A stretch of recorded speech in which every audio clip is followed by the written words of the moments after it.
বক্তব্যের বিষয় কিয়ামতের ভয়াবহতা। আজকের সংক্ষিপ্ত সময়ে কবর, কিয়ামত, জাহান্নাম এ নিয়ে আমরা অতীব সংক্ষিপ্ত গুরুত্বপূর্ণ তথ্যবহুল বিবরণের চেষ্টা করব ইনশাআল্লাহুল আজিজ। সম্মানিত দিনী ভাই বোন, ইজাস সামাউন ফাতারাত, যেদিন আকাশ ফেটে চৌচির হয়ে যাবে, ওয়াইদাল কাওয়াকিবুন তাসারাত, যেদিন তারকাগুলি খুলে খুলে বিক্ষিপ্ত হয়ে পড়বে, ওয়াইদাল কুবুর বুসিরাত, যেদিন কবরগুলিকে খুলে দেওয়া হবে, মানুষ কবর থেকে উঠে ছুটে দৌড়াবে। কিয়ামতের মাঠের একটা অবস্থা আল্লাহ রাসূল উল্লেখ করেন, কাইফা নামো, দুনিয়াতে আমি কিভাবে আনন্দে ফুর্তিতে থাকি। যেদিন আল্লাহ ইসরাফিলকে সৃষ্টি করেছেন, সেদিন তার মুখে একটা বাঁশি দিয়ে রেডি করেছেন।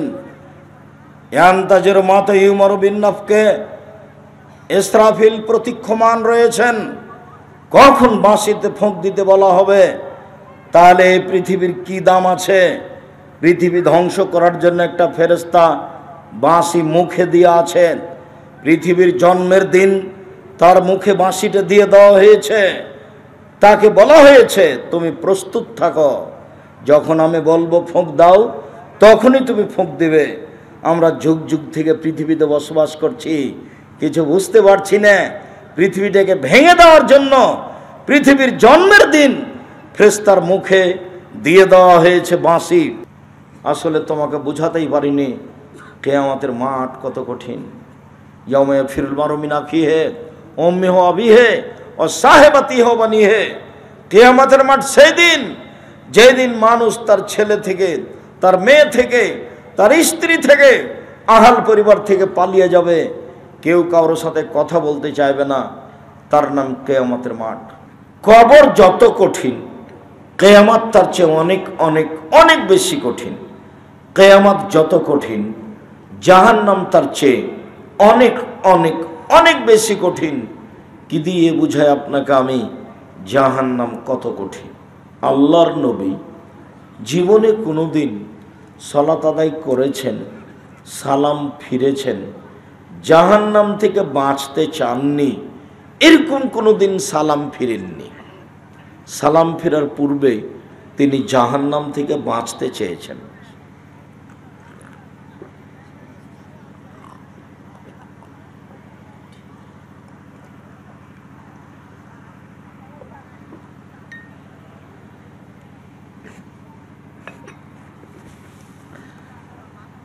আয়েশা রাদিয়াল্লাহু তাআলা আনহা বলেন,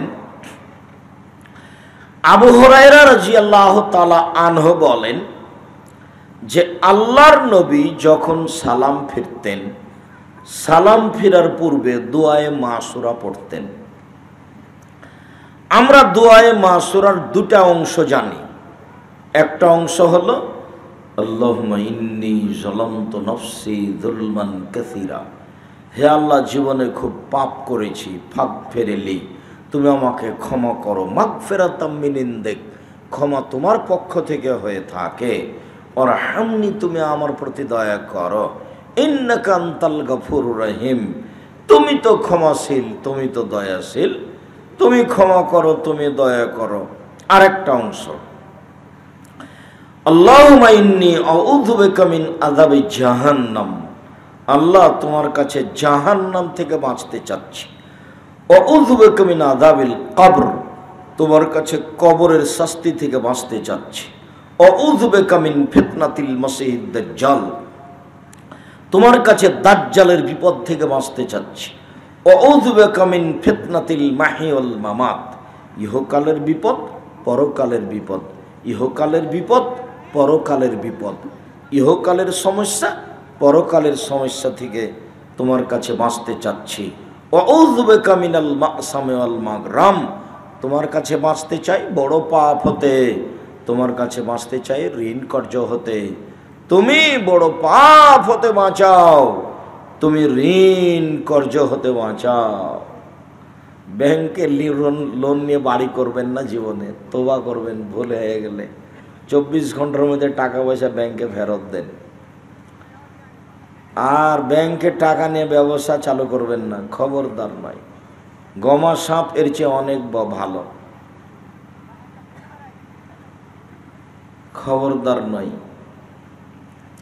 তো আল্লাহর নবী জাহান্নাম থেকে বাঁচতে না চেয়ে জীবনে কোনোদিন সালাম ফিরেননি মর্মে আয়েশা রাদিয়াল্লাহু তাআলা আনহা বলেন, আমি আল্লাহর নবীকে দেখিনি কোনোদিন যে কবর এবং জাহান্নাম থেকে বাঁচতে না চেয়ে, ঋণ কর্জ থেকে বাঁচতে না চেয়ে তিনি সালাম ফিরে দিয়েছেন। আমি কি কথা বুঝাতে পেরেছি? আচ্ছা, আপনারা দিনী বোন যারা গল্প করছেন নাকি?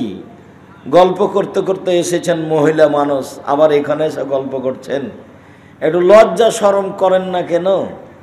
আপনার স্বামী না হয় একটা কাপুরুষ মানুষ, আপনার স্বামী তো নিজেই জানে না স্বামী কাকে বলে।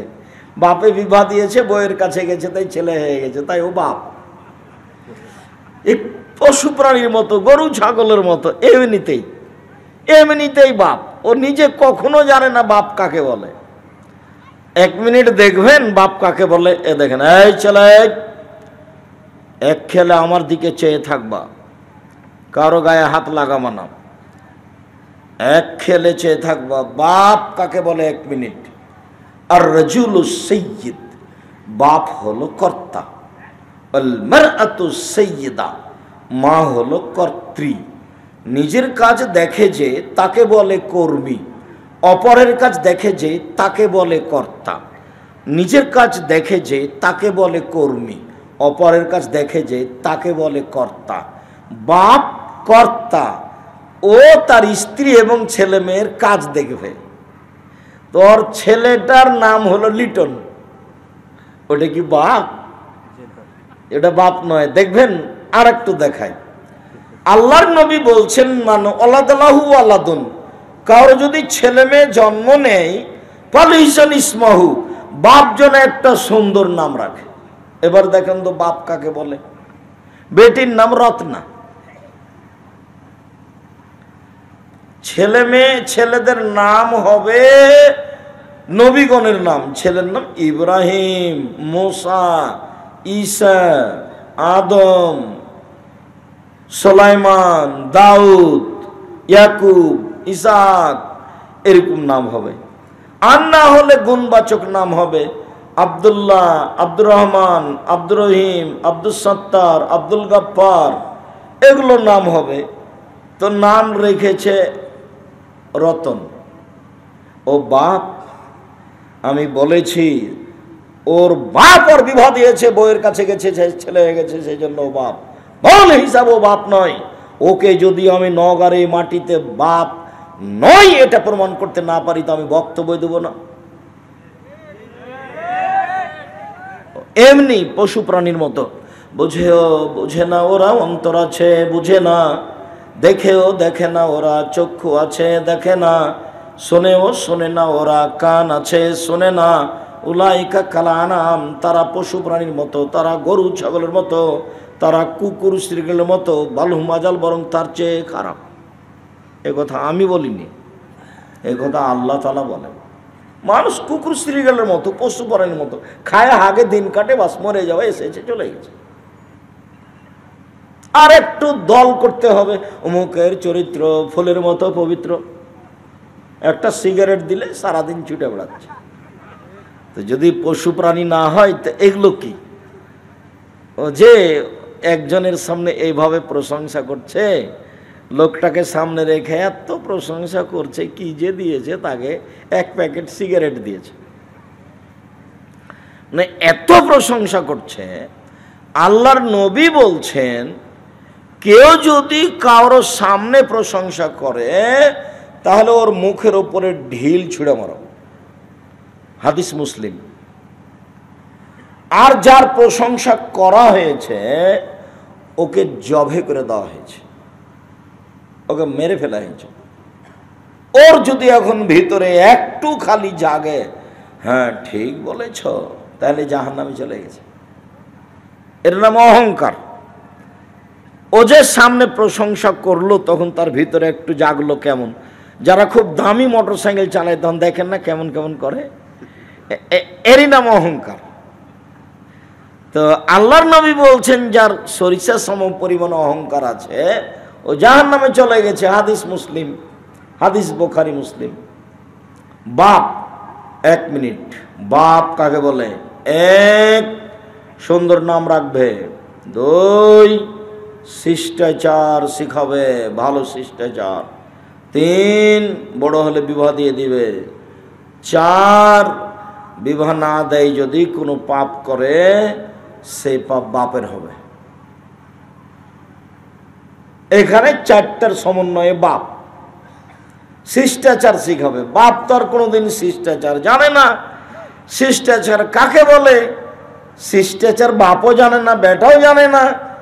আমি আপনার বাসার বাড়িতে গেছি, তো আপনি আমার বাড়িতে এসেছেন, তো আমি 1 গ্লাস পানি দিয়েছি আপনাকে, ভিতর থেকে নিয়ে এসে বা 1 গ্লাস পানি খান।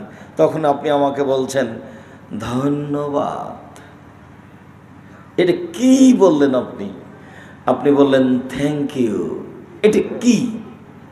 এতে কি হবে? এতে জিরোর একটু দাম আছে। জিরো যদি বাম দিকে দেন তাহলে কিছু নয়, কিন্তু জিরোটা যদি ডান দিকে দেন তাহলে কাজ হয়ে গেছে। জিরোর তো দাম আছে, থ্যাংক ইউ আর ধন্যবাদ এর জিরোর সমানও দাম নাই। আর যদি আমি 1 গ্লাস পানি দিলাম, আপনি বলেন জাযাকাল্লাহ খায়র, আল্লাহ তোমাকে উত্তম প্রতিদান দান করুক। আমি যে এই কথাটা বলে দিলাম, এখন আল্লাহ আপনার পক্ষে কাজ করবে। আমি মানুষ, আমি আর কি করব? আমি এখানে নওগাঁর মাটিতে বলে দিয়েছি জাযাকাল্লাহ খায়র, আর আপনি লন্ডনে ঠেকে গেছেন। তখন ওই যে আমি জাযাকাল্লাহ খায়র বলে দিয়েছি, এখন আল্লাহ লন্ডনে আপনাকে পার করে দিয়েছেন। আমি যে জিম্মেদারি তার উপরে চাপে দিয়েছি। 1 গ্লাস আপনি পানি দিয়েছিলেন, তখন আমি বলে দিয়েছি আল্লাহকে যে 1 গ্লাস পানি দিয়েছে, ওর প্রতিদান দাও, দাও প্রতিদান। তখন আল্লাহ বলছে প্রতিদান দিব না। একটা কুকুরের পাশ দিয়ে যাচ্ছিল, সেই কুকুরটা ইদারার পাশে ছিল। ইয়ালহাস, পিপাসায় ওল হাঁপাচ্ছিল। কাদাই একতলাহলাতাসন, মনে হচ্ছে পিপাসা তাকে মেরে ফেলবে। ফানাজাত খুফাহা, মহিলা তার পায়ের মোজা খুললো, চামড়ার মোজা ছিল।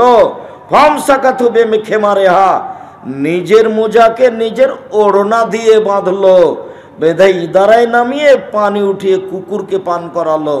তখন আল্লাহ বলছেন দেখো তুমি তো খারাপ মহিলা, এরপরেও তুমি একটা প্রাণীর প্রতি দয়া করেছো। আরে আমার নাম শাকুর, একটু তোমার শুকরিয়া আদায় করলামই না হয়, যাও তোমাকে মাফ করে দিলাম। আর আমি এরকম একটা মানুষ আব্দুর রাজ্জাক বিন ইউসুফ, ভালো হওয়ার চেষ্টা করি, আর বললাম জাযাকাল্লাহ খায়র, তারপরেও হবে না। লন্ডনে বিপদে পড়লে আপনি পার হয়ে যাবেন। আর যদি বলি থ্যাংক ইউ, কিছুই না, জিরো নয়। যদি বলে ধন্যবাদ, জিরো নয়। এটা হলো শিষ্টাচার। বাপ বেটাকে শিষ্টাচার শিখাবে, শিষ্টাচার শিখাবে। কি শিষ্টাচার শিখাবে? মোবাইলে রিং হচ্ছে, তখন বেটা অন করে বলছে যে হ্যালো হ্যালো বলে কুকুরকে ডাকে। তো কি শিষ্টাচার শিখলো? অন করে দে বলবো আসসালামু আলাইকুম, জি কি বলছিলেন? আর যদি হিন্দু হয় নাম্বারই বোঝা যায়, ধন্যবাদ, কি বলছিলেন? জি জনাব, কিছু বলছিলেন? জি শুকরিয়া, জাযাকুমুল্লাহ খায়র। বাপ দেখাচ্ছে 1 মিনিট। বাপ কাকে বলে? বাপ হচ্ছে বাড়ির কর্তা, নিজে সালাত আদায় করে এসেছে, এখনো কর্মী। আহমদ সালাত আদায় করেছ? জি না। আগে সালাত আদায় করো, পিঠের চামড়া তুলে দেবো। মৌরাউলাদাকুম বিসসালাতুম আবসাওয়াসিনা। বাপ ছেলে মেয়েকে সালাত আদায় করতে বলবে 7 বছর বয়সে, পিটিয়ে সালাত আদায় করাবে 10 বছর বয়সে। 15 বছর হয়ে গেছে, ছেলে নামাজ পড়ে না, তখনও বাপ। এ কথা মিথ্যে, ওর বাপ নেই। 15 বছর বয়সে যার ছেলে মেয়ে নামাজ পড়ে না, ওটা বাপ নয়, ওটা চাচা, ওটা ওর সৎ বাপ। আপনি আজ থেকে আপনার ছেলের সৎ বাপ। আব্দুল রাজ্জাক সাহেব খুব বলি ভাইজান, হয় না? হ্যাঁ, সেইটা কথা আপনি বলতে থাকেন খুব কঠোর হাতে। 15 বছর বয়সে হয়ে গেছে, ভিন্ন করে খাবে, জমি জায়গা চাষ করে খাবে, যেখানে 2 চোখ আছে যাবে সেদিকে চলে যাবে। আপনার সাথে থাকলে সলাত আদায় করতে হবে, আপনার বাড়িতে থাকলে সলাত আদায় করতে হবে। আপনি তো ঠিকই বকাঝকা করেন। সকালে বলেছেন যে এই আমি বাজারে চলে গেলাম, বেগুনগুলো আলুগুলো তাড়াতাড়ি বাজারে নিয়ে আসবি, তো দেরি করে গেছে 12টার সময়। সকালবেলাতে ছিল 500 টাকা মন, 12টার পরে ওটা হয়ে গেছে 400 টাকা মন, তো আপনি আলুটি বিক্রি করলেন 400 টাকা মন। এই যে বাড়িতে এসে ওর উপরে গজব শুরু করলেন, তোকে একবারে বাড়ি থেকে বের করে দেবো, তোকে কি করি, তুই এত টাকা লস লাগিয়ে দিলি, তোর একবারে দাঁত খুলে দেবো, তোকে বাড়িতে রাখবো না, তুই চলে যা। কত যে কি বলছেন, 100 টাকা লস হয়েছে সেই জন্য। তাহলে তো বাপ আপনি ঠিকই আছেন, সলাতের সময় বাপ নয়, কাপুরুষ হিসাবে বাপ হয়ে কি করবেন? গরু ছাগলের মতো জমি বেঁচে থেকে কি হবে এভাবে? 1 মিনিট মা দেখায়, এই ছেলে, উপস্থিত বৈঠকের মুসলিম বোন, মা কাকে বলে দেখাচ্ছি। বাচ্চা তো 2-1টা প্রসব করেছেন, বাচ্চা তো আছে। ওই যে বেটিটা আপনার পাশে দাঁড়িয়ে আছে, ক্লাস 10-এ পড়ে, একবারে পাঞ্জার চুল আপনার পাশে দাঁড়িয়ে আছে, মাথায় কাপড় নাই, আপনি নাকি মা? আমি বলছি আপনি মা নন, আপনি ওর খালা। আমি বলছি আপনি মা নন, আপনি ওর সৎ মা। আপনি যদি প্রমাণ করতে পারেন আমি আমার মা, আমি আব্দুর রাজ্জাক বিন ইউসুফ আর কোনোদিন বক্তব্য দেব না। আমি প্রমাণ করছি আপনি সৎ মা, আমি প্রমাণ করছি আপনি খালা, এদিকে দেখেন। এই কথাটা বলে আমরা আলোচনায় যাব। মধ্যখানে কথা এসেছে সেই জন্য বলছি। জাবের রাদিয়াল্লাহু তাআলা আনহু বলেন, একদা আমরা রাসূলের সাথে যুদ্ধ করে আসছিলাম, মদিনায় ঢুকবো। তো আল্লাহ রাসূল বলছেন, এই থামো, সবাই থামো, আমরা সকালে মদিনায় ঢুকবো। তা আমি জাবের বলছি, আল্লাহর নবী, আমি নতুন বিবাহ করেছি, আমাকে বাড়ি যেতে অনুমতি দেন। তো আল্লাহ রাসূল বলছেন, ও তুমি নতুন বিবাহ করেছো, বিকরা নাম সাইয়্যিব, কুমারী মেয়ে বিবাহ করেছো না তালাক প্রাপ্তা মেয়ে বিবাহ করেছো? তখন জাবের বলছেন, সাইয়্যিবা, তালাক প্রাপ্তা মেয়ে বিবাহ করেছি। ওর আগে বিবাহ হয়েছিল, ওর স্বামী তাকে তালাক দিয়ে দিয়েছে, আমি তাকে বিবাহ করেছি। আল্লাহ রাসূল বলেন, হাল্লা বিক্রান্ত তোলায় বকা, কুমারী মেয়ে কেন বিবাহ করলে? তুমি তার সাথে খেলতো, তোমার সাথে খেলতো। অবিবাহিতা মেয়ে কেন বিবাহ করলে না? তুমি তার সাথে খেলতো, তোমার সাথে খেলতো। কুমারী মেয়ে বিবাহ তুমি কেন করলে না? তুমি তার সাথে খেলতো, তোমার সাথে খেলতো। আল্লাহর নবী, আমি কুমারী মেয়ে বিবাহ করিনি 4টা কারণে, আপনি শুনুন। এই 4টাই আপনার স্ত্রীর মধ্যে থাকতে হবে। উপস্থিত বৈঠকের মুসলিম বোন, কথা বলছেন না কি? আপনার লজ্জা হয় না কেন? আপনাকে তো আমি কথা বলতে নিষেধ করলাম। আর একজন মহিলা যদি আপনার গায়ের উপরে দিয়ে চলে যায়, কথা বলবেন না। আমি খুব কষ্ট করে ঢাকা থেকে এসেছি, আর আমি আপনার জন্য এসেছি। আর একটা প্রোগ্রামের জন্য কত কষ্ট করতে হয় তা আপনি হিসাব করে দেখলেন। 4 বছর থেকে ঘুরছে, 4 বছর থেকে। তারপর আপনি সাদ করে এসেছেন, গল্প করছেন কেন, কথা বলছেন কেন? ঢং ঢং করে এসেছে, আপনার স্ত্রীরা ঢং ঢং করে চলে গেছে। আপনি কাপুরুষ, সেই জন্য এসেছে আর গেছে। আপনি একজন ঘৃণিত পুরুষ, আপনাকে আমি ঘৃণা করি, আপনাকে আমি পছন্দ করি না। স্বামী হতে হবে একবারে এরকম চোখ যেভাবে ঘুরে বউ সেভাবে চলে, তার নাম স্বামী। চোখ যেভাবে ঘুরে বউ সেভাবে চলে, তার নাম স্বামী। আল্লাহ রাসূল বলছেন, এই স্বামী হলে 5টা জিনিস লাগে। 1, যে মানের খাচ্ছ বউকে সে মানের খাওয়াবা। 2, যে মানের পড়ছো বউকে সে মানের পড়াবা। 3, বউকে কটু কথা বলবো না। 4, মারতে হলে মুখের উপরে মারবা না। 5, তোমার বউ তোমার বাড়ি ছাড়া কোথাও যেতে পারে না। মায়ের বাড়ি যেতে পারে না, খালার বাড়ি যেতে পারে না, ফুফুর বাড়ি যেতে পারে না, জরুরি দুর্ঘটনা ছাড়া বাড়ি থেকে বের হতে পারে না, তার নাম স্বামী। জরুরি ঘোষণা। স্বামী কাকে বলে? বাঘের মতো খেয়ালে থাকে যে স্ত্রীর উপর, তার নাম স্বামী। আল্লাহ নবী বলছেন, এই শোনো, স্ত্রী পরিবারের উপর থেকে লাঠি উঠিয়ে নেও না, লাঠি রেডি করে রাখো।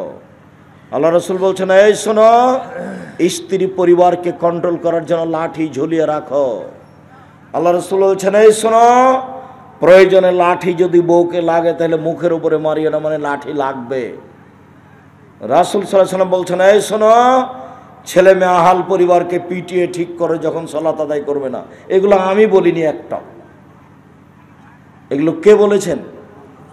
মুহাম্মদ সাল্লাল্লাহু আলাইহি ওয়াসাল্লাম, পৃথিবীর সবচেয়ে দামি মানুষ, পৃথিবীর সবচেয়ে বড় মানুষ। এত বড় ভদ্র মানুষ পৃথিবীতে কেউ জন্ম নেননি।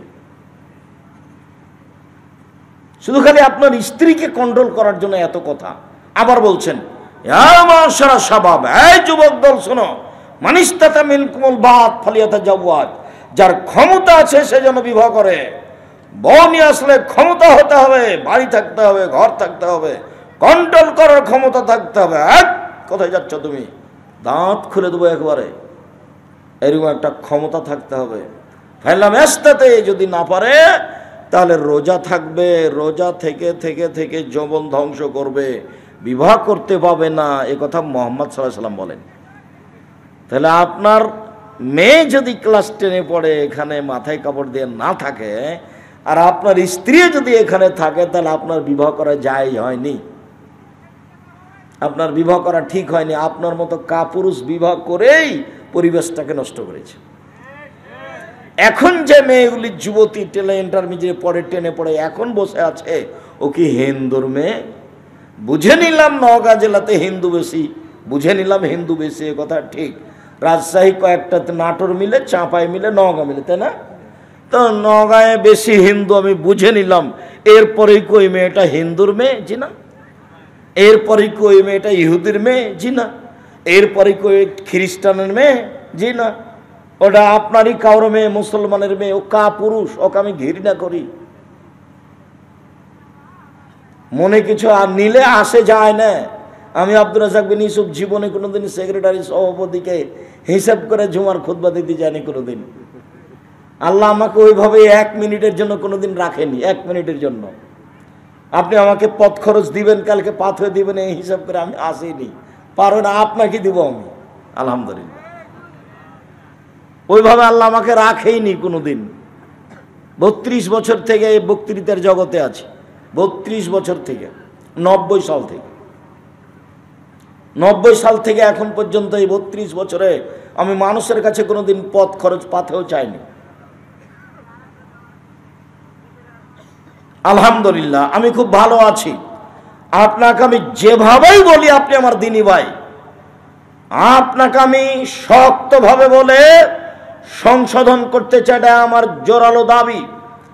আপনি আমার দিনী ভাই, আপনি স্বামী হবেন বাড়িতে কঠোর, যেভাবে আল্লাহর নবী বলেছেন।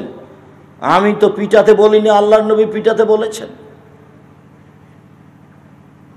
আমি তো লাঠি ঝুলিয়ে রাখতে বলিনি, আল্লাহর নবী বলেছেন। আমি তো পিটাতে বলিনি, আল্লাহ নবী বলেছেন। আমি তো বলিনি, এই যুবক, ক্ষমতা না থাকলে বিবাহ করবে না, এটা জরুরি আদেশ। বিবাহ করবে না তুমি, তোমার মতো কাপুরুষ বিবাহ করে কি হবে? পরিবেশ নষ্ট হবে, সমাজ নষ্ট হবে, স্ত্রীকে কন্ট্রোল করতে পারবে না, মেয়েকে কন্ট্রোল করতে পারবে না, তুমি বিবাহ করবা কেন?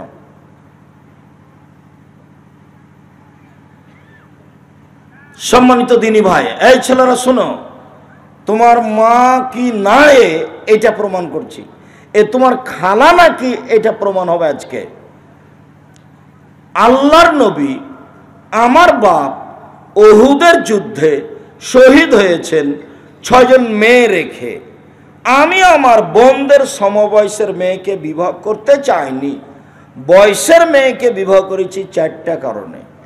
আল্লাহর নবী, আমার পিতা, উহুদের যুদ্ধে শহীদ হয়েছেন 9 জন মেয়ে রেখে। আমার 9টা বোন আছে, আমার বোনদের সমবয়সের মেয়েকে, কম বয়সের মেয়েকে আমি বিবাহ করতে চাইনি 4টা কারণে। কেন? আমার বোনদের বয়সের মেয়েকে বিবাহ করলে আমার বউ আমার বোনদেরকে কন্ট্রোল করতে পারবে না। কন্ট্রোল করার জন্য একটু বুদ্ধি লাগবে, বয়স লাগবে। এক লে তুয়াদ্দে বাহন না, আমার স্ত্রী যেন আমার বোনদেরকে শিষ্টাচার শিখাতে পারে। শিষ্টাচার, তাহলে তোমার মাকে আগে জানতে হবে শিষ্টাচার কি জিনিস। তোমার বাপ, তোমার নানা তোমার মায়ের বিবাহ দিয়েছে, ঘর সংসার করেছে, তাই তুমি সন্তান হয়ে গেছো। তোমার মা তো জানে না মা কাকে বলে, তোমার মায়ের জানা নাই। উপস্থিত বৈঠকের মুসলিম বোন, আপনাকেই বলছি। আমার কথা বলছেন কেন? আপনাকেই বলছি, মুখ বন্ধ করেন। মা হলে এক নম্বর কি হতে হবে? বাচ্চাকে কি শিখাতে হবে? শিষ্টাচার। শিষ্টাচার কি জিনিস? আম্মু ডান পায়ের জুতা আগে পরবা, বাম পায়েরটা পরে। আম্মু জুতা খোলার সময় বাম পায়েরটা আগে খুলবা, ডান পায়েরটা পরে। আম্মু রাস্তায় হাঁটার সময় একদিকে হাঁটবা। আম্মু বাড়ি থেকে বের হওয়ার সময় সালাম দিয়ে বের হবা, ভেতরে ঢোকার সময় সালাম দিয়ে ঢোকবা। আম্মু বিছানের সময় শোয়ার সময় ডান কাতে শুইবা, দোয়া পড়ে। আম্মু পেশাব পায়খানায় ঢুকলে, পেশাব পায়খানায় শয়তান থাকে, দোয়া পড়ে ঢুকবা। শিষ্টাচার। আম্মু মোবাইলে রিং হলে কখনো হ্যালো বলো না, হ্যালো বলে কুকুরকে ডাকে, অন করে দিয়ে বলবে আসসালামু আলাইকুম।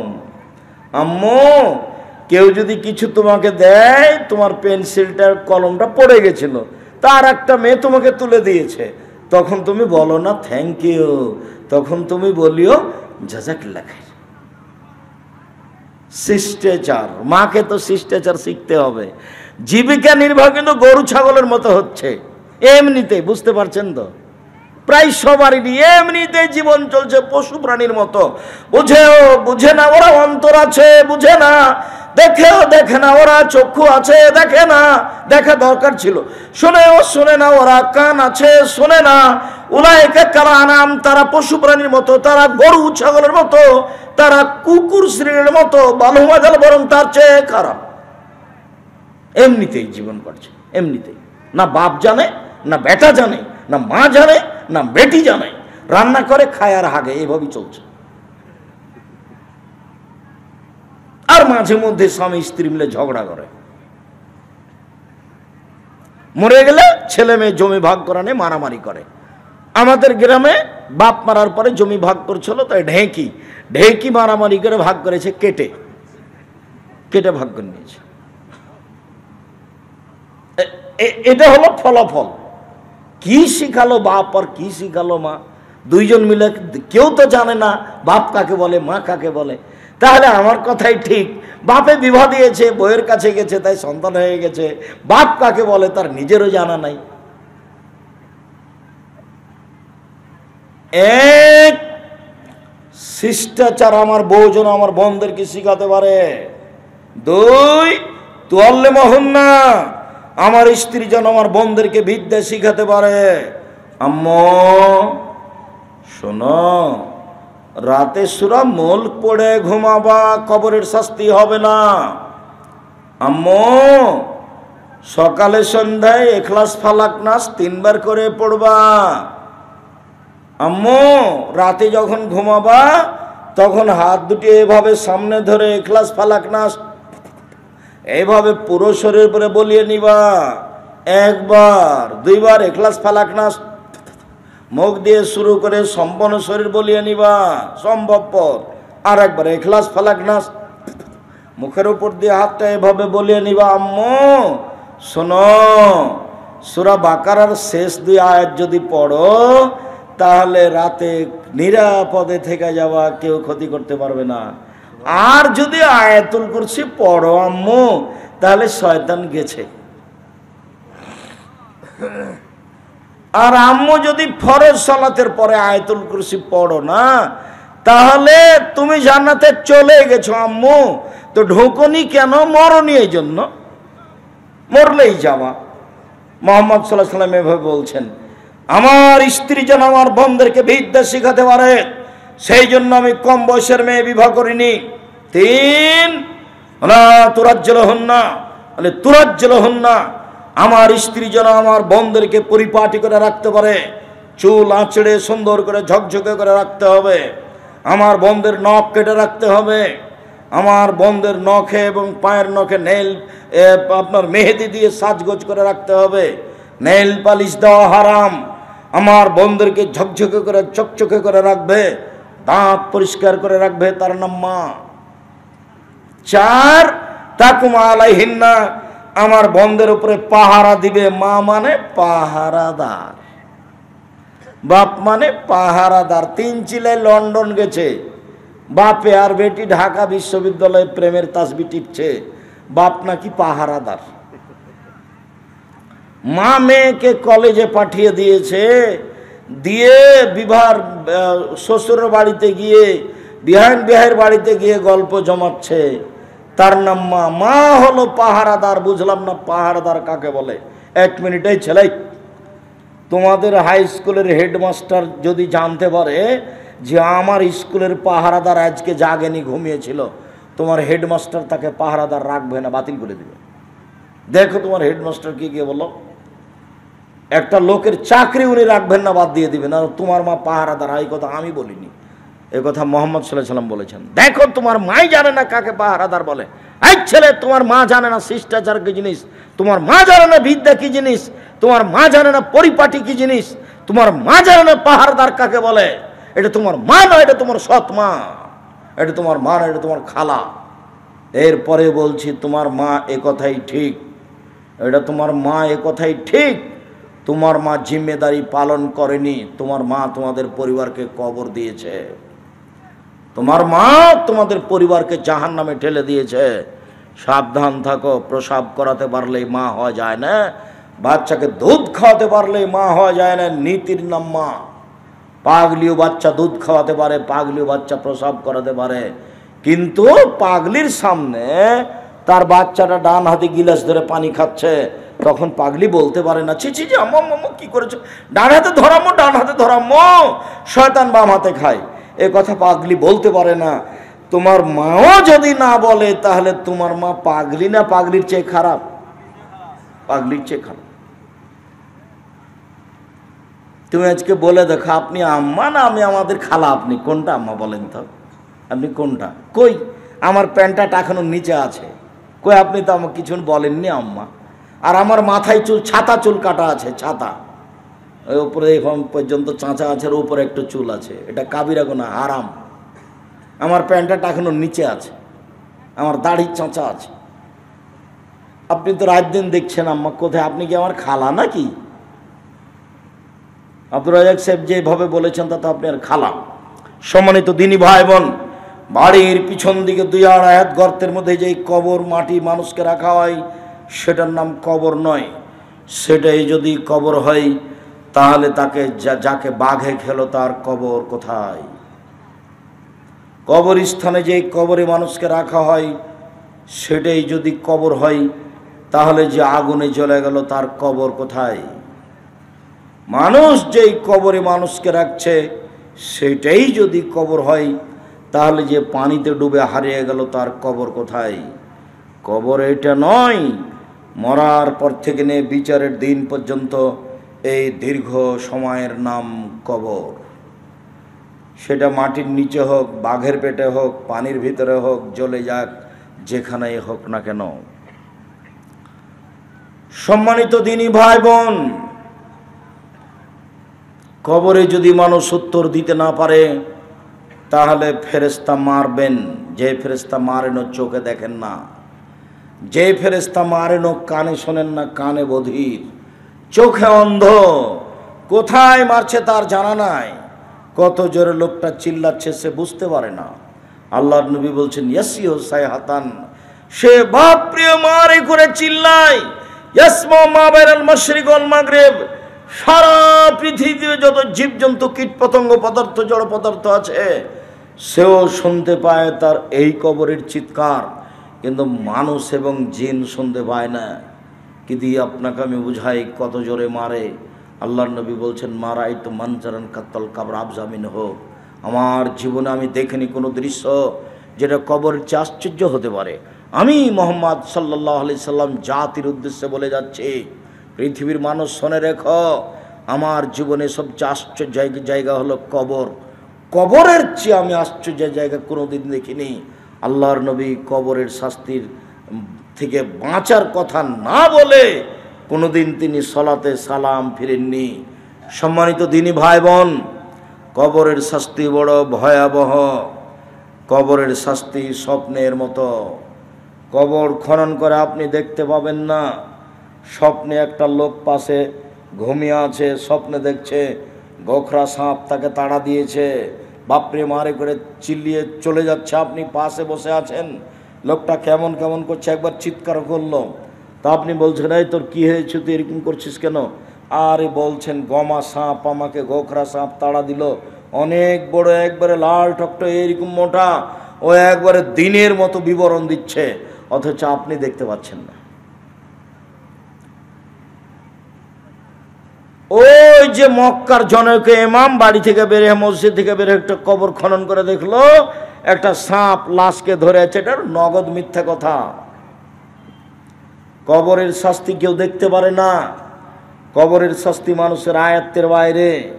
দিন রাত আল্লাহর নবী কবরের শাস্তি থেকে বাঁচতে চাইতেন। কবর যত কঠিন, কিয়ামত তার চেয়ে অনেক বেশি কঠিন। কিয়ামত যত কঠিন, জাহান্নাম তার চেয়ে অনেক অনেক অনেক বেশি কঠিন। মহান আল্লাহ বলেন আল কারিয়া, মহা দুর্ঘটনা। অমাদ রাকাম আল কারিয়া, মোহাম্মদ সাল্লাল্লাহু আলাইহি সাল্লাম আপনি বলতে পারেন মহা দুর্ঘটনা কি? আমি বলি অমাদ রাকাম আল কারিয়া, আপনি কি বলতে পারেন মহা দুর্ঘটনা কি? ইয়াউমা ইয়াকুনুন নাসু কাল ফারাসিল মাবসুস। কিয়ামত হচ্ছে যেদিন মানুষ হয়ে যাবে কীট পতঙ্গের ন্যায়। এই যে যে যে যে যেগুলো দেখছেন, এর কোনো বুদ্ধি বিবেক নাই, আগুনের বয়সে জ্বলে যাচ্ছে, মানুষ এরকম হয়ে যাবে। অতাকুনুল জিবালু কালাইহিল মানফুস, পাহাড়গুলি হয়ে যাবে ধ্বনিত তুলার নেই, ধুলা হয়ে উঠবে। হিমালয় পাহাড়, তুর পাহাড়, গ্যান্ডিং হাইল্যান্ড পাহাড়, যত পৃথিবীতে বড় বড় পাহাড় আছে দার্জিলিংয়ের, সব পাহাড়গুলি ধয়ে যাবে। রৌদ্র যখন থাকে তখন জ্বালানা খুলে দিলে জ্বালানার ছাটাটা আলোটা ভিতরে ঢুকলে দেখতে পান ধূলিকণা, ওটা কিন্তু বন্ধ করে দেন, দেখতে পাবেন না। আমি কথা বুঝাতে পারিনি, বুঝতে পারলেন কি? হাবা মুম্বাসা, পাহাড়গুলি হয়ে যাবে এরকম ধূলিকণার নাই, তার নাম কিয়ামত। ইযা সুলসিলাতিল আরযু জিলজালাহা, যেদিন পৃথিবীকে থরথর করে কাঁপিয়ে তোলা হবে। ওয়া আখরাজাতিল আরযু আসকালাহা, যেদিন পৃথিবী তার ভিতরের পাথর লোহা বড় বড় সব বের করে দিবে। ওয়াকালাতাল ইনসানু মা লাহা, মানুষেরা বলবে পৃথিবীর কি হলো, সব কিছু বের করে দিচ্ছে কেন? ইয়াউমাইজিন তুহাদ্দিসু আখবারাহা, যেদিন মাটির উপরে যা কিছু ঘটেছে সব টপ টপ টপ টপ করে বলে দিবে। কোন অফিসে বসে কে সুদের অঙ্ক কষেছে, মাটি সব ছবি সহ ধরে রেখেছে। কে কখন ভাবির গায়ে হাত লাগিয়েছে, বান্ধবীর গায়ে হাত লাগিয়েছে, কোন অবস্থায় গায়ে হাত লাগিয়েছে, জেনা করেছে, ওইভাবে একবারে ছবি ধরে রেখেছে। বিচারের মাঠে এগুলো পেশ করা হবে। বিচারের মাঠে মাটি টপ টপ করে বলে দিবে। অবাক আশ্চর্য ধরনের অত্যাধুনিক যন্ত্র হলো মাটি। আল্লাহর নবী বলছেন ফাত্তাকুদ দুনিয়া ওয়াত্তাকুন নিসা, পৃথিবীর মানুষ শুনে রাখো, আমি বলছি তোমরা মহিলা থেকে বেঁচে থাকো। পৃথিবীর মানুষ আমি বলছি তোমরা পৃথিবী থেকে বেঁচে থাকো। পৃথিবী অত্যাধুনিক যন্ত্র তোমাদের কাজকর্ম সব ধরে রেখেছে, ছবি সহ। একদিন তোমাকে বিচারের মাঠে অপমান করে দিবে। শোনো পৃথিবীর মানুষ, শুনে রেখো, চারটা পদ্ধতিতে মানুষকে অপরাধী প্রমাণ করা হবে। এক, মাটি তার সব কর্ম বলে দিবে। দুই, তার হাতে একটা খাতা দেওয়া হবে আরবিতে, আরবি ভাষাও পড়তে পারবে, বুঝতে পারবে। বলবে মালে হাদাল কিতাব লা ইগাদিরু সাগীরাতান ওয়ালা কাবীরা, কি আশ্চর্য ধরনের খাতা, জীবনের বড় কথা লেখা আছে, ছোট কথা লেখা আছে। সে নিজেই পড়বে আর বলবে। আল্লাহ বলছেন আল ইয়াওমা নাখতিমু আলা আফওয়াহিম, মুখ বিচারের মাঠে সেলাই করে দেওয়া হবে, মুখে কোনো কথা হবে না, হাত টপ টপ টপ টপ করে সব কর্ম বলে দিবে। হাত আপনার উল্টা, যে হাত দিয়ে আপনি আর একজন মহিলার গায়ে হাত লাগিয়েছেন, এ হাত কথা বলবে, কথা বলা শেষ হলে পায়ে বলবে, হাত তুমি ঠিক বলেছ। মিসকালা যারাতিন খায়রা ইয়ারা মিসকালা যারাতিন শাররা ইয়ারা। যত কর্ম করেছেন টিভির পর্দার মতো সব টপ টপ টপ টপ করে ধীরে ধীরে চলে আসবে, সব দেখতে পাবেন পুরো জীবনের কর্ম। সম্মানিত দিনী ভাই বোন, এই চারটা পদ্ধতিতে মানুষকে বিচারের মাঠে অপরাধী প্রমাণ করা হবে। কবর যত কঠিন, কিয়ামত তার চেয়ে অনেক বেশি কঠিন। কিয়ামত যত কঠিন, জাহান্নাম তার চেয়ে অনেক অনেক অনেক বেশি কঠিন। সম্মানিত দিনী ভাই বোন, কিয়ামতের বিবরণে অত্র আয়াতের সাথে সম্পৃক্ত একটি হাদিস। আদি ইবনে হাতেম রাদিয়াল্লাহু তাআলা আনহু বলেন, রাসূল সাল্লাল্লাহু আলাইহি সাল্লাম বলেছেন, মা মিনকুম আহাদুন ইল্লা সাইকাল্লিমুহু রাব্বুহু ইয়াউমাল কিয়ামা। তোমাদের প্রত্যেকের সাথে আল্লাহ বিচারের মাঠে কথা বলবেন মুখামুখি। লাইসা বাইনাহু ওয়া বাইনাহু তারজুমান ওয়ালা হিজাবুন ইয়াহজুবুহু। দুইজনের মধ্যে কোনো অন্তরাল থাকবে না। তুমি ওই দিকে, আল্লাহ এদিকে, এরকম কোনো অন্তরাল থাকবে না। অন্তরাল ছাড়াই মুখামুখি আল্লাহ জিজ্ঞাসা করবেন। দুইজনের মধ্যে কোনো দোভাষী থাকবে না। আল্লাহ যা বলবেন আপনি তা বুঝবেন, আপনি যা বলবেন আল্লাহ তা বুঝবেন। এরকম সময় যখন কথা শুরু হবে, ফায়ানজুর আইমানা মিনহু, তখন লোকটি তার ডান দিকে লক্ষ্য করবে। ফায়ারা মা কাদ্দামা মিন আমালিহি, পুরো জীবনের সব কর্ম দেখতে পাবে। এই যে জেনা, এই যে সুদের পাপ, এই যে দোকানে বসে আড্ডা পিটাচ্ছিলাম সেই পাপ। ফায়ানজুর আসামা মিনহু, তারপর বাম দিকে লক্ষ্য করবে। ফায়ারা মা কাদ্দামা মিন আমালিহি, পুরো জীবনের সব কর্ম দেখতে পাবে। যা দেখলো ডানে তাই দেখবে বামে। তারপর সামনের দিকে লক্ষ্য করবে, সামনে হলো জাহান্নাম। তখন আল্লাহর নবী বললেন, পৃথিবীর মানুষ, ফাত্তাকুন নারা ওয়ালা বিশিক্কি তামারাতিন, অল্প থেকে অল্প দান করে হলো জাহান্নাম থেকে বাঁচো। সালাত আদায় করে জান্নাত পাওয়া যায়, জান্নাত কিনা যায় না। সিয়াম পালন করে জান্নাত পাওয়া যায়, জান্নাত কিনা যায় না। হজ করে জান্নাত পাওয়া যায়, জান্নাত কিনা যায় না। দান করে জান্নাত কিনা যায়। বিচারের মাঠে আল্লাহকে বলবো, জান্নাত মাদ্রাসা আছে কিনা আমার জানা নাই, করেন, টাকা পয়সা খরচ করে করেন। নওগাঁ জেলার লোক বসে আছেন কেন? নইলে জামিয়া সালাফিয়ায় যান, 10 টাকা দিয়ে আসেন।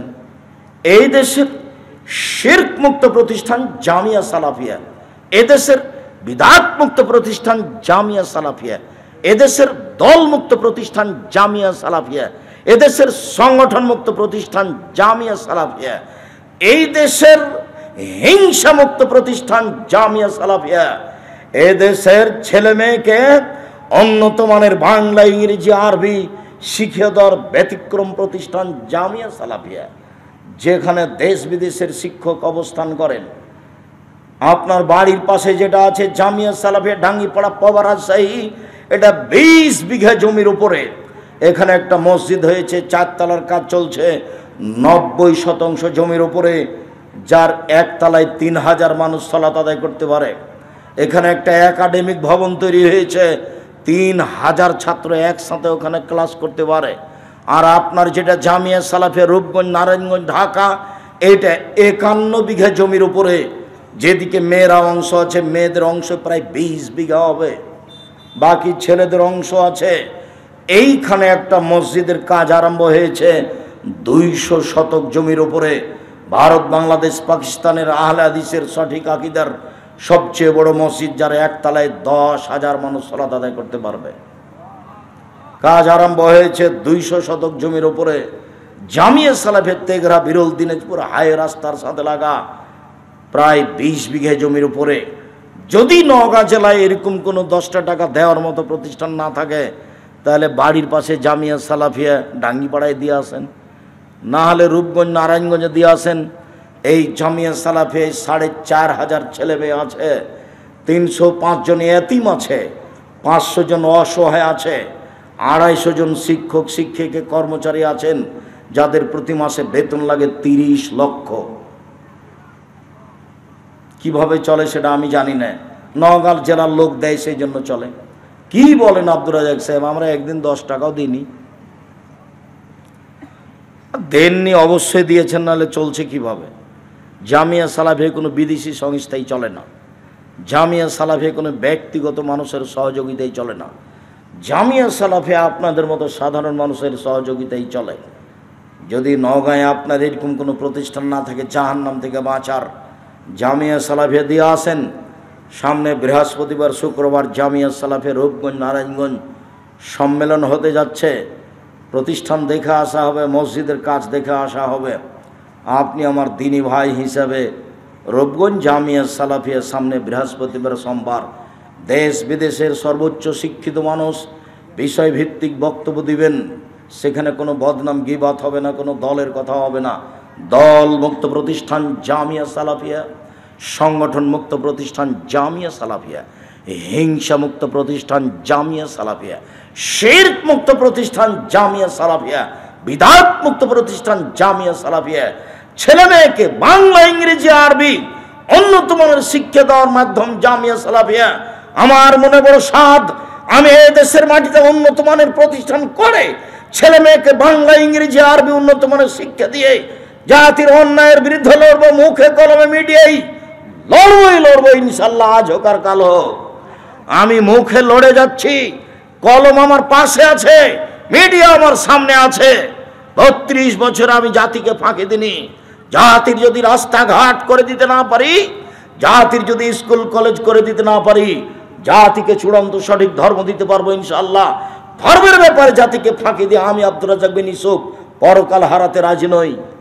আপনাদের জানের প্রতিষ্ঠান জামিয়া সালাফিয়া, আমার মনে বড় সাধ এদেশের প্রত্যেকটা বড় জেলায় জামিয়া সালাফিয়া তৈরি করে জাতির অন্যায়ের বিরুদ্ধে লড়বো ইনশাআল্লাহ, আজ হোক আর কাল হোক। বাস্তব চলছে, আপনাকে আমি আরো বাস্তব দেখাবো ইনশাআল্লাহ। বলছিলাম সম্মানিত দিনী ভাই বোন, কিয়ামতের মাঠ বড় ভয়াবহ মাঠ।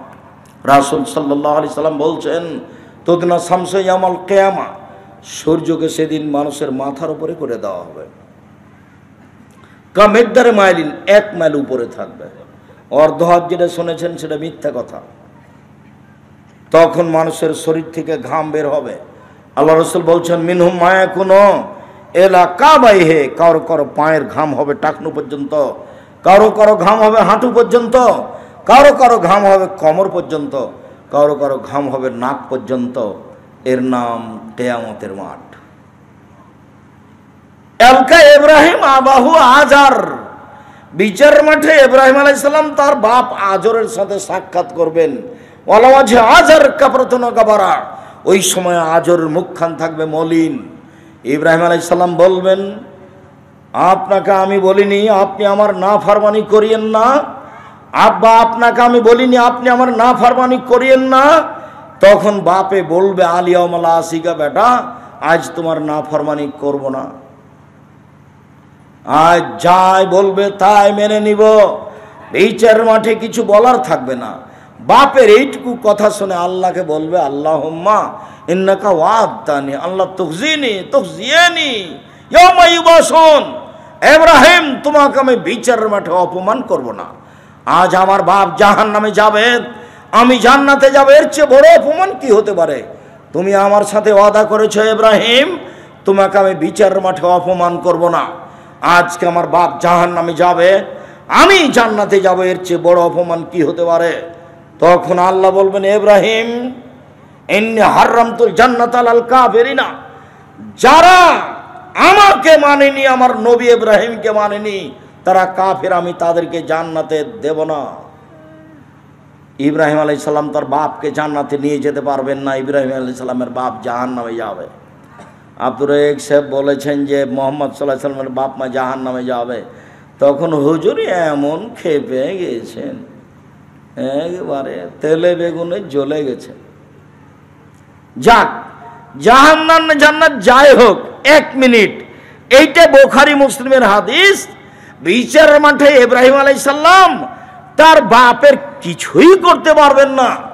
মানুষ হিসেবে দ্বিতীয় মহামানব ইব্রাহিম আলাইহিস সালাম, সময়ে সময়ে মোহাম্মদ সাল্লাল্লাহু আলাইহি সাল্লামের চেয়ে ইব্রাহিম আলাইহিস সালাম অনেক দামি।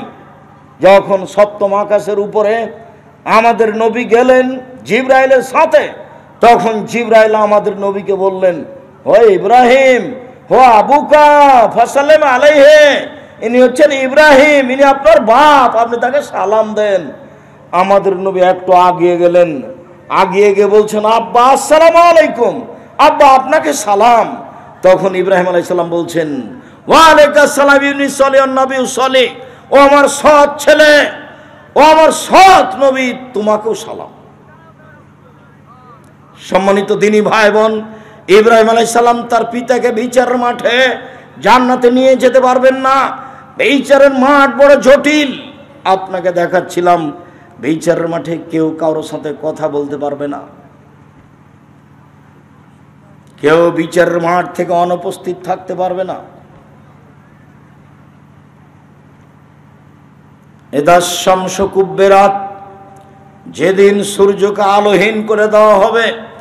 ওয়াইজান নজমুন কাদারাত, যেদিন তারকাগুলি খুলে খুলে নিচে পড়বে। ওয়াইদাল জিবাল সুয়রাত, যেদিন পাহাড়গুলিকে চলমান করে দেওয়া হবে ধূলিকণা করে। ওয়াইদাল ইশার উত্তেলাত, যেদিন 10 মাসের পেটমূর্ণ উটনিকে ছেড়ে দেওয়া হবে, মানে মানুষ ব্যবসা বাণিজ্য ছেড়ে পালিয়ে যাবে। ওয়াইদাল ইশার উত্তেলাত।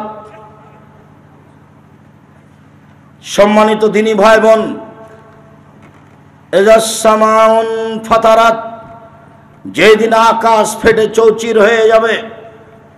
ওয়াইদাল কাওয়াকিবুন তাসারাত, যেদিন তারকাগুলি খুলে খুলে বিক্ষিপ্ত হয়ে পড়বে। ওয়াইদাল কুবুর বুসিরাত, যেদিন কবরগুলিকে খুলে দেওয়া হবে, মানুষ কবর থেকে উঠে ছুটে দৌড়াবে। কিয়ামতের মাঠের একটা অবস্থা আল্লাহ রাসূল উল্লেখ করেন, কাইফা নাম, দুনিয়াতে আমি কিভাবে আনন্দে ফুর্তিতে থাকি। যেদিন আল্লাহ ইসরাফিলকে সৃষ্টি করেছেন, সেদিন তার মুখে একটা বাঁশি দিয়ে রেডি করেছেন।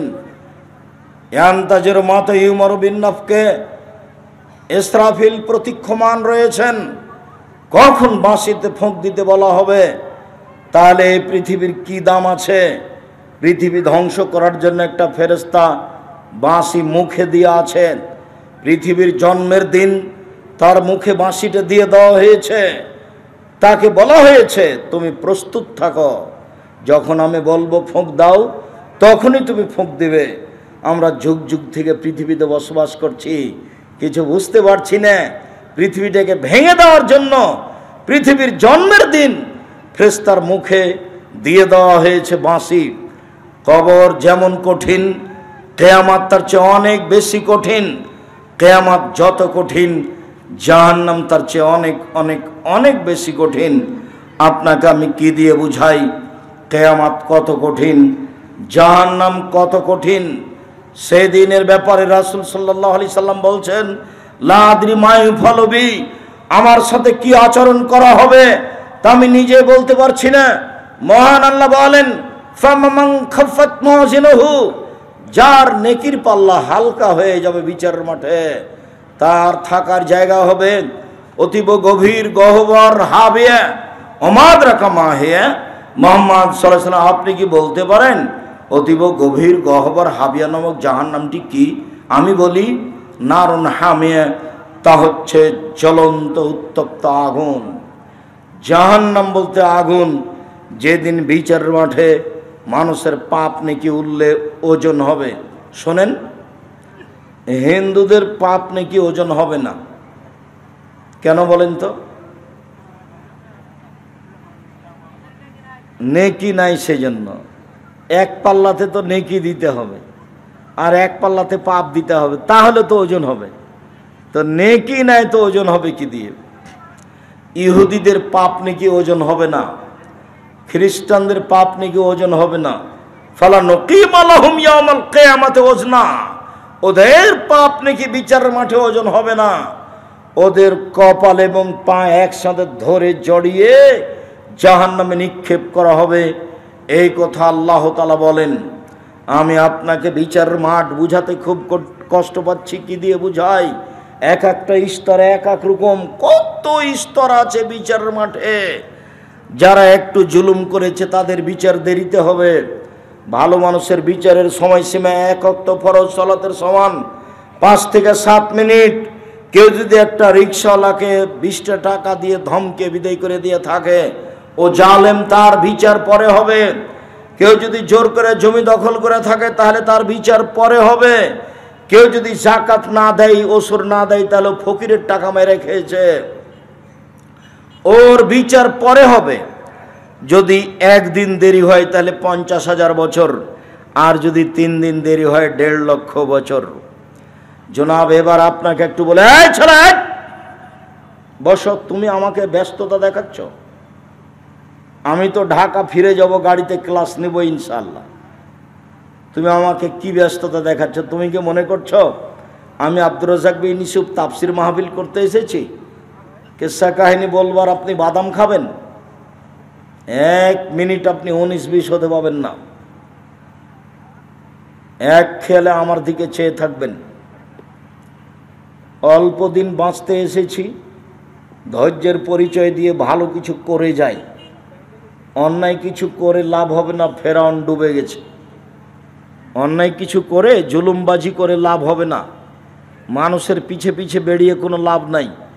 নিজে উপার্জন করে খান। এই ছেলে, মানুষের পিছনে ঘোরো না, দোকানে বসে আড্ডা পিটো না। আমার 4টা কথা মনে রাখিও। 1, 5 ওয়াক্ত সালাত, এর কোনো বিকল্প নাই দুনিয়াতে। 3, হালাল রুজি। চকলেট বিক্রি করে খাও, সমস্যা নেই। কলা বিক্রি করে খাও, সমস্যা নেই। বাপের জমিদারি আছে, কোটি টাকার ব্যবসা করো। আমি ব্যবসায় করতে বলছি। জমি চাষ করে খেলে অন্তর শক্ত হয়ে যাবে, ভালো কিছু করতে পারবে না। আর চাকরি যদি করো তাহলে বেতনের টাকা দিয়ে 25 দিন যাবে, 5 দিন ধার কর্জ করে খেতে হবে। দোকানওয়ালাকে বলতে হবে, ভাই বেতন পাইলেই দিব। তো বেতন যখন পেয়েছ তখন ওই দিতে দিতে আবার সামনের মাসে 5 দিন বাকি। মায়ে বলছে, বেটা টাকা দেন রে বেটা, কিছু খুব বিপদে পড়েছি। আম্মা, এ মাসে তো পারলাম না, দেখি সামনে মাসে দেখি, চেষ্টা করি। সামনে মাসেও পারেনি। জীবনটা এইভাবে এলোমেলো পার হয়ে গেল, কিছু করতে পারবা না।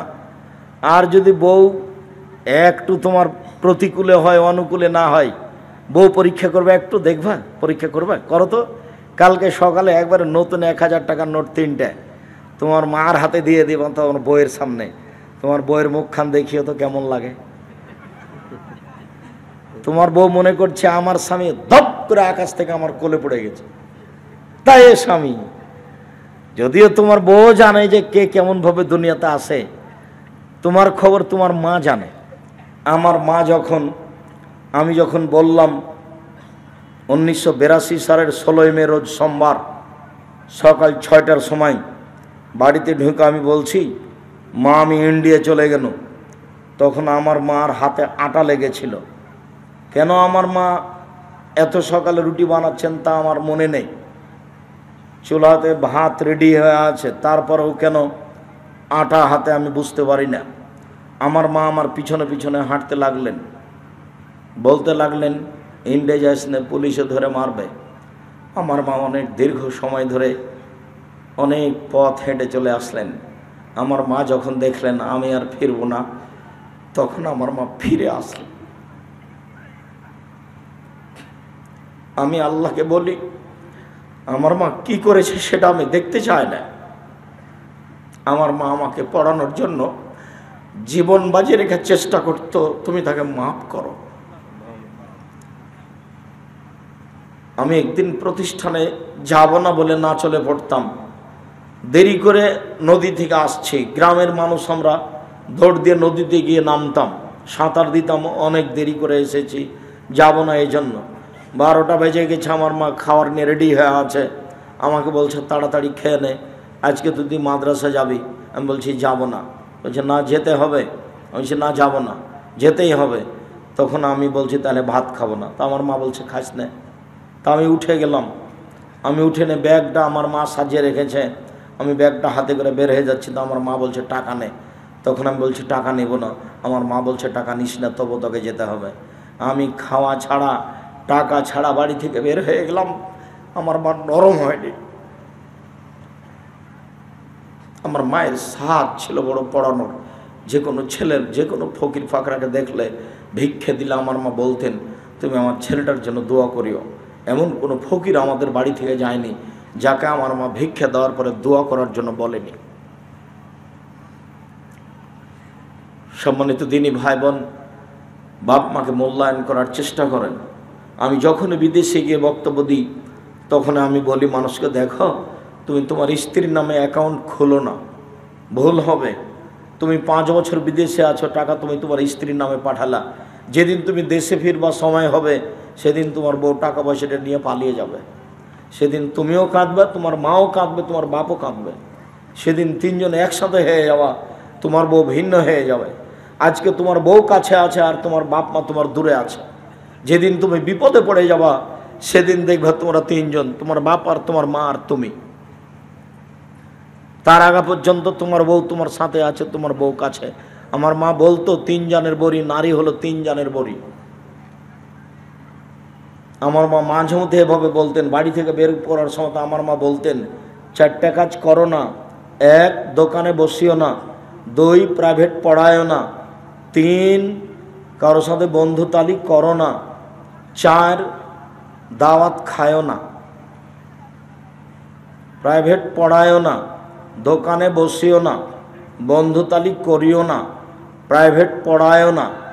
এই 4টা কথা বলে আমার মা বাড়ি থেকে বিদায় করতেন। সম্মানিত দিনী ভাই বোন, বিচারের মাঠ বড় কঠিন, কিয়ামতের মাঠ বড় কঠিন। কিয়ামতের মাঠের ব্যাপারে আল্লাহ বলছেন, ইয়াউমা তারাউনাহা তাজহালু কুল্লু মুরজিয়াতিন আম্মা আরজাত। বিচারের মাঠে যে মহিলা বাচ্চাকে দুধ খাওয়াচ্ছে, সেই মহিলা কখন তার দুধের বাচ্চা বুক থেকে বাচ্চা পড়ে যাব বুঝতে পারবে না। অতাজাউ কুল্লু হামলিন হামলাহা, যে মহিলার পেটে বাচ্চা আছে কখন বাচ্চা প্রসব হয়ে যাবে সে বুঝতে পারবে না। অতারান্নাসা সোকারা, আপনি দেখবেন মানুষকে মনে হচ্ছে যেন মদ খেয়েছে, মাতাল হয়ে বিচার মাঠে ঘুরে বেড়াচ্ছে, আসলেও মাতাল হয়নি। ওয়ালাকিন্না আযাব আল্লাহি শাদীদ, বিচার মাঠের শাস্তি খুব কঠিন। এই জন্য মানুষকে দেখা হবে মানুষের বুদ্ধি টুদ্ধি নেই। আল্লাহ রাসূল বলছেন, ইহসারুন নাস ইয়াউমাল কিয়ামা হুফাতান ওরাতান গোরলা।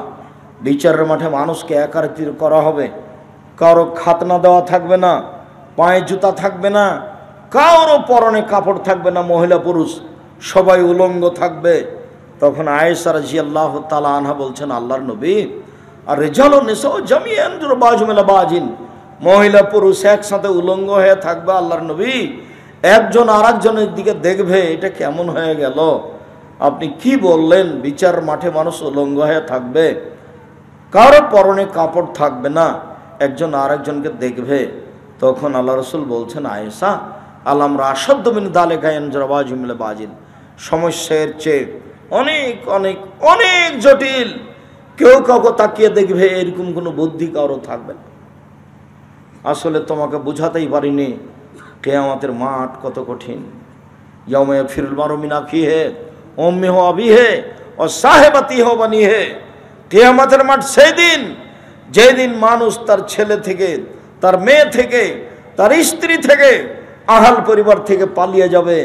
কেউ কারোর সাথে কথা বলতে চাইবে না। তার নাম কিয়ামতের মাঠ। সম্মানিত দিনী ভাই বোন, আমার 4টা কথা মনে রাখিয়েন। 1 5 ওয়াক্ত সালাত, 2 হালাল রুজি, 3 কোরআন তেলাওয়াত, প্রত্যেক দিন একটু হলেও কোরআন পড়িয়েন। কিছুই যদি না পারেন তাহলে আমার একটা পরামর্শ থাকলো, সূরা ইখলাস 3 বার অন্তত নিজেকে বলে রাখেন যে আমি কোরআন মাজিদ পড়েছি। কি পড়েছ? সূরা ইখলাস 3 বার পড়েছি। হ্যাঁ পড়েছ, এইটুকু প্রমাণ করেন যে আমি পড়ি। 4 দুইজন যেখানে বসে আছে সেখানে বসবেন না। যার নাম আড্ডা পিটা, দোকানে হোক, মাঠে হোক, ঘাটে হোক, আড্ডা পিটা এই জিনিসটা খুবই বিপজ্জনক, খুবই বিপজ্জনক। অজান্তে এমন একটা পাপ করেছেন যেটা মানুষের গীবত, খেয়ালই করেননি। আমি আপনাকে কথার কথা বলে রেখেছি যে আপনি 2 জন দোকানের সামনে বসে আছে, ল্যাংটা মেন আসছে, আর আপনি ওখানে গেছেন, ওরা আর একজনের বদনাম করছে, তা আপনি দাঁড়িয়ে বলছেন চট করে আসলে ঠিকই বলেছেন, ও আসলেই খারাপ। এখন আপনি জান্নাতে যান দেখি, যদি এই পাপ ক্ষমা হয়ে যায়। ইসলাম ধর্ম মিথ্যা। জেনা মহাপাপ, মহাপাপ জেনা। বিবাহ করার পরে তার জেনা করলে তার বাঁচার পথ নেই। বেশি বয়সে জেনা করলে তার সাথে আল্লাহ কথাই বলবেন না। 3 শ্রেণীর মানুষের সাথে আল্লাহ কথাই বলবেন না। বিচারের মাঠে তার 1 শ্রেণীর মানুষ হচ্ছেন বেশি বয়সে জেনা করে যে। 2, মিথ্যা কথায় দায়িত্ব পালন করে যে। হেড মৌলানা, headmaster, principal, vice chancellor, jail super, chairman, member, MP, মন্ত্রী, আপনার মসজিদের সভাপতি, সেক্রেটারি, স্কুলের সভাপতি, সেক্রেটারি, যারা মিথ্যা কথায় দায়িত্ব পালন করে, প্রতি বছর যদি হজ করে তবু আল্লাহ তার সাথে কথা বলবেন। অল মুসবেল, পায়জামা প্যান্ট লুঙ্গি টাকনো নিচে যে রাখে তার সাথে আল্লাহ কথা বলবেন না। মহাপাপ।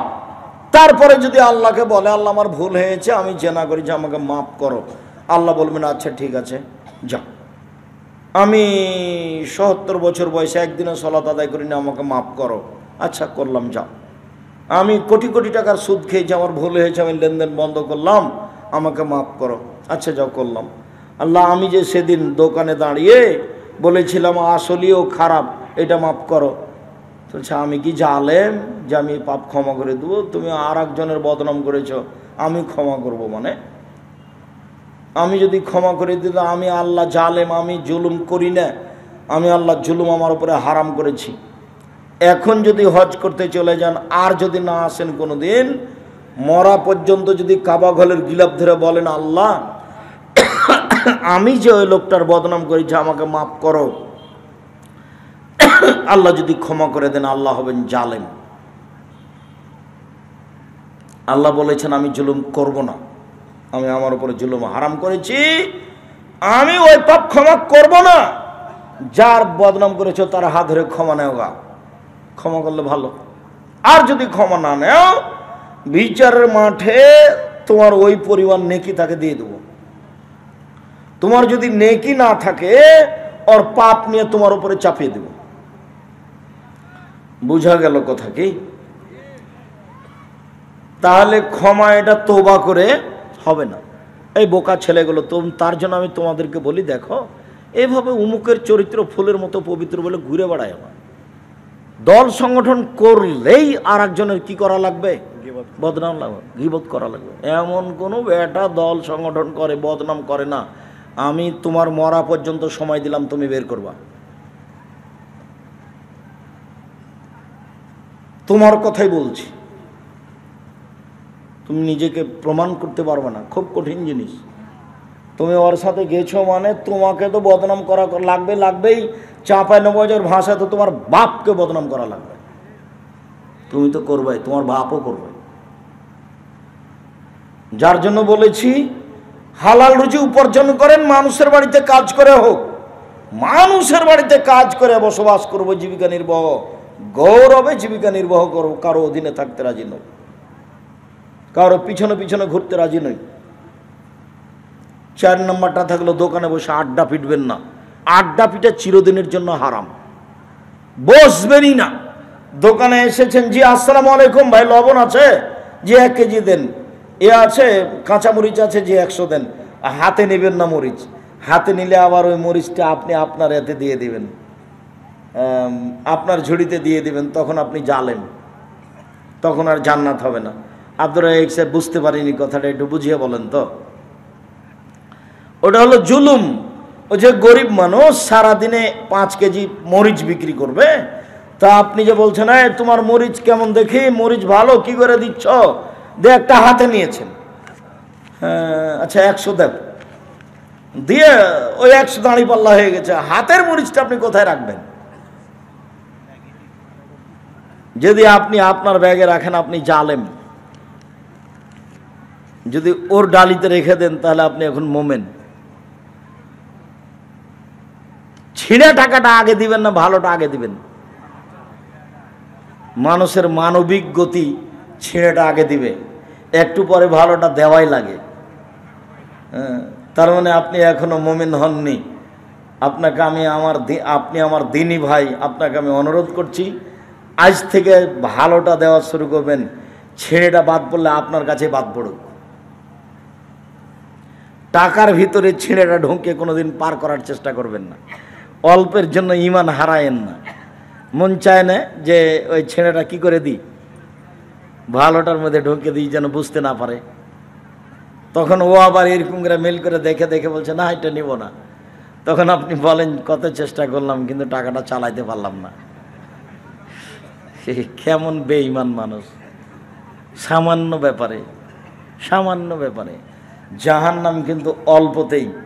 উপস্থিত বৈঠকের মুসলিম বোন, এই ছেলে তোমার মাকে বলে দিও পরবর্তীতে এইভাবে যেন না কোনো দিন না আসে।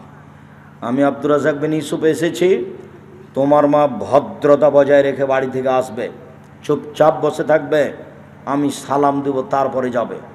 ঢং ঢং করে আসবে আর ঢং ঢং করে যাবে, এই নীতি নিষেধ করে দিও। এরকম মহিলা মানুষকে আমি পছন্দ করি না, বরং ঘৃণা করি। আমি তো আপনার জন্য এসেছি, আপনি ঢং ঢং করে আসলেন আর গল্প করতে করতে চলে যাচ্ছেন। কি বুঝলেন আপনি? মানে এসব গরু ছাগলের মতো পশু প্রাণীর মতো জীবন, পশু প্রাণীর মতো জীবন করে ফল পাওয়া যাবে না, মরণ হবেই। ফেরাউন ডুবে গেছে মানে আমি যেভাবেই চলি আমারও একদিন মরণ হবে। ওর বয়স ছিল 1700 বছর। কতদিন? 1700 বছর, 100 বছর নয়, 10 আর 7, 1700 বছর। তারপরে কি এখন আছে? আমি যখন ফেরাউনের লাশের চতুর্দিক দিয়ে ঘুরছি, 40 মিনিট যাবৎ তার লাশের চতুর্দিক দিয়ে ঘুরলাম আর বলতে থাকলাম তুমি কি সেই ফেরাউন যে বলেছিল আমি সবচেয়ে বড় আল্লাহ? তুমি কি সেই ফেরাউন যে বলেছিল মোসাকে আমি ছাড়া আর কেউ আল্লাহ নেই? তুমি কি সেই ফেরাউন যে বলেছিল মোসাকে মোসা আমাকে বাদ দিয়ে কাউকে আল্লাহ বলে দাবি জানালে আমি তোমাকে জেলখানায় বন্দি করে দেব? তো ফেরাউন তো আমার সাথে কথা বলতে পারবে না, ও তো লাশ। এখন এইটাই কি না যারা আসছে তারা বলছে মানহাল ফারাল আসরি, আসল ফেরাউন কোনটা? সবাই চিল্লাচিল্লি করছে। 12টা লাশ আছে, যে আসছে সেই মানহ। গায়ের নিচে লেখা আছে কাগজের উপরে আল ফারাল আসলি, মূল ফেরাউন হচ্ছে এই। আল্লাহই ভালো জানে। 3500 বছর পরে সাগর থেকে পাওয়া গেছে, ফ্রান্সে পাঠানো হয়েছে। ফ্রান্স পরীক্ষা করে বলেছে যে ফেরাউন, সেটার গায়ে লিখে দেওয়া আছে এ হলো ফেরাউন। আল্লাহ আলম, আল্লাহ তুমি রক্ষা করো। সম্মানিত দিনী ভাই বোন, কবর যত কঠিন কিয়ামত তার চেয়ে অনেক বেশি কঠিন। কিয়ামত যত কঠিন জাহান্নাম তার চেয়ে অনেক অনেক অনেক বেশি কঠিন। হালাল রুজি উপার্জন করার চেষ্টা করি, জাহান্নাম থেকে বাঁচার চেষ্টা করি, কবর থেকে বাঁচার চেষ্টা করি, কিয়ামতের মাঠে যেন অপমান না হতে হয় তার চেষ্টা করি। আল্লাহ আমরা সাধারণ মানুষ, তুমি আমাদের মাফ করো।